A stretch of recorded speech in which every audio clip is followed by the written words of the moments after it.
ارشاد فرمایا مدنی کریم صلی اللہ تعالی علیہ وسلم نے بعض آدمی ایسا روزہ رکھتا ہے اس کے روزے کی قبولیت کی دعا آسمان کے فرشتے مانگتے ہیں. بعض آدمی ایسا روزہ رکھتا ہے ادب کا لحاظ کرتا ہے, احترام کا لحاظ کرتا ہے, عظمت کا لحاظ کرتا ہے, رمضان المبارک کی ایک ایک چیز کو پورا کرنے کے لیے ہر وقت کوشاں رہتا ہے, اس کی روزی کے لیے, اس کے روزے کی قبولیت کی بخشش کی دعا کے لیے سمندروں کے جانور دعا مانگتے ہیں. کتنی بڑی بات ہے.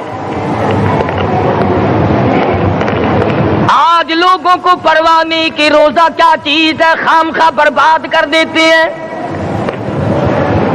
ارشاد فرمایا مدنی کریم صلی اللہ تعالی علیہ وسلم نے اگر کسی نے ایک روزہ چھوڑ دیا 100 سال تک رات دن گرمی سردی روزہ رکھتا رہے ایک روزے کا بدلہ ہرگز نہیں ہو سکتا. رمضان کے ایک روزے کا بدلہ نہیں ہو سکتا. اور یہ بھی کوئی انسانیت ہے کہ اپنے رب سے دھوکہ کرنا, اپنے رب سے چلاکی مارنا. جس نے کاروبار دیا, جس نے دھندا دیا, جس نے روزی دی, جس نے اولاد دی, جس نے جوانی دی, جس نے سب کچھ دیا, اس کے احکام میں, اس کے قانون میں ہیرا پھیری.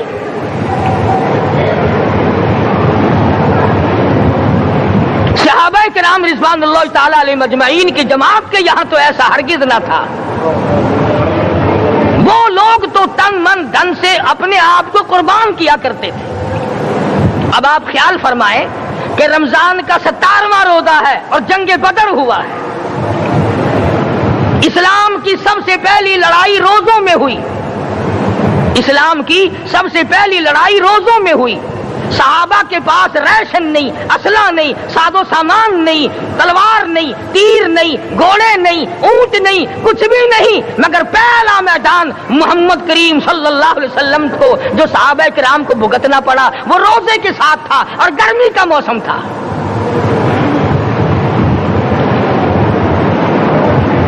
بڑے دکھ کی بات ہے کہ رمضان المبارک گزر گیا, بعض گھر میں گھر والوں نے رمضان کو داخل ہی نہیں ہونے دیا.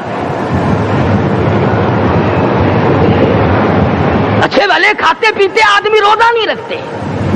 مزدوروں کو یہ بہانہ ملا کہ ہم کاروبار کرتے ہیں, روزہ کیسے رکھیں؟ ارے اگر موت آ گئی تو تیرا باپ کمائی کرے گا, اور اگر بیمار پڑ جائے پھر کون کمائی کرتا ہے؟ ارکان اسلام میں سے ہے روزہ, احکام اسلام میں سے ہے روزہ, اسلام کی بنیاد میں سے ہے روزہ. نماز بھی اور روزہ بھی. جس نے نماز کی پرواہ نہ کی اس نے ایک ستون گرا دیا, جس نے روزے کی پرواہ نہ کی اس نے دوسرا ستون گرا دیا, جس نے زکات کی پرواہ نہ کی اس نے تیسرا ستون گرا دیا, جس نے حج کی پرواہ نہ کی اس نے سارے اسلام کی عمارت کو ڈھا دیا.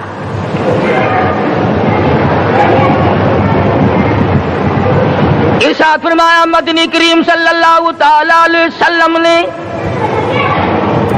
کئی لوگ قیامت کے دن اپنی قبر سے اٹھیں گے, ان کے منہ سے کستوری کی خوشبو آ رہی ہوگی. لوگ کہیں گے الہی یہ کون لوگ ہیں؟ جواب ملے گا تم کھایا کرتے تھے, تم پیا کرتے تھے, یا روزے رکھا کرتے تھے, روزہ رکھنے والے لوگ ہیں.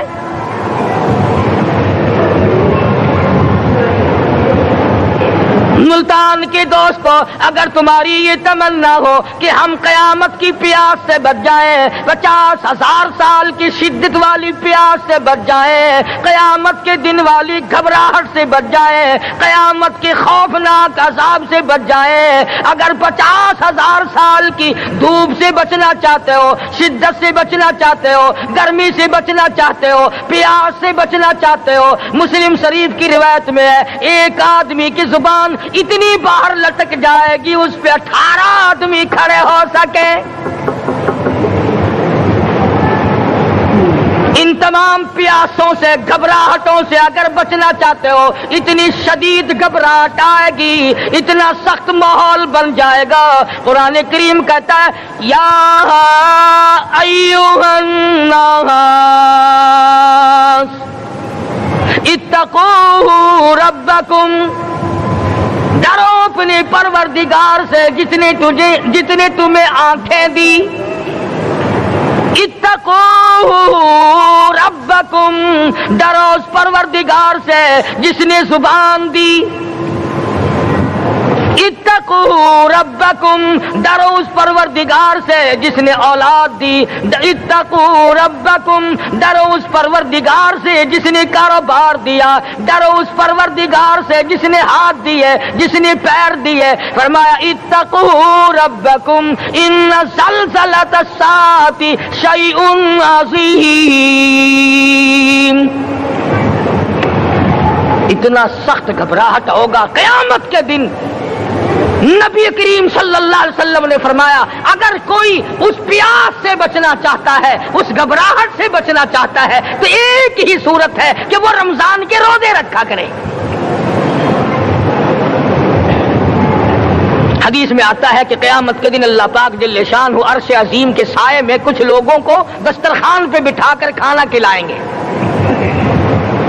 اس تباہ کاریوں والے دن، پریشان حال والے دن، جس دن یہ حال ہو، فرمایا یوم یفر المرء من اخیہ وامہ وابیہ وصاحبتہ وبنیہ. اما ابا بیوی اولاد کوئی بھی کام آنے کو تیار نہیں. حالات اس طرح سے دگرگوں بن جائیں گے. فرمایا کلا اذا بلغت التراقی وقیل من راق وظن انہ الفراق والتفت الساق بالساق الى ربک یومئذ المساق. فرمایا موت تمہارا کام آ کر تمام کر دے گی. یہ ہاتھ کام نہ کریں گے، یہ آنکھ کام نہ کریں گی، یہ پیر کام نہ کریں گے، یہ دل و دماغ نکما ہو جائے گا، یہ بیوی بچے کام نہ آئیں گے، یہ دھن دولت کام نہ آئے گی. تمام کا تمام نظام کائنات بیکار ہو جائے گا. تو خداوند کریم نے رمضان المبارک کے ساتھ ساتھ شب قدر کی حاج کی رات عطا فرمائی اور یوں فرمایا اے میرے محبوب آپ رویا نہ کریں، آپ غم زدہ نہ ہوں، آپ پریشان حال نہ رہا کریں. میں نے تیری امت پہ کرم کر دیا، ایک رات ایسی عطا کر دی جو 1000 مہینوں سے بہتر ہے. اور قرآن کریم پڑھنے کا لطف میں اور آپ کیا جانیں. جاؤ ابو بکر صدیق رضی اللہ تعالیٰ عنہ سے پوچھو کیسا قرآن کریم پڑھا کرتا تھا. سارے کافروں نے کھڑے ہو کر کے اعتراض کیا ابو بکر کو ہم زور سے قرآن کریم نہیں پڑھنے دیں گے. ابو بکر قرآن پڑھتا ہے، ہماری عورتیں پر اثر انداز ہوتا ہے، ہمارے بچوں پہ اثر ہوتا ہے. اور مکے کے کافروں کا یہ بیان ہے کہ جب صدیق اکبر قرآن پڑھتا تھا پہاڑ لرز جایا کرتے تھے.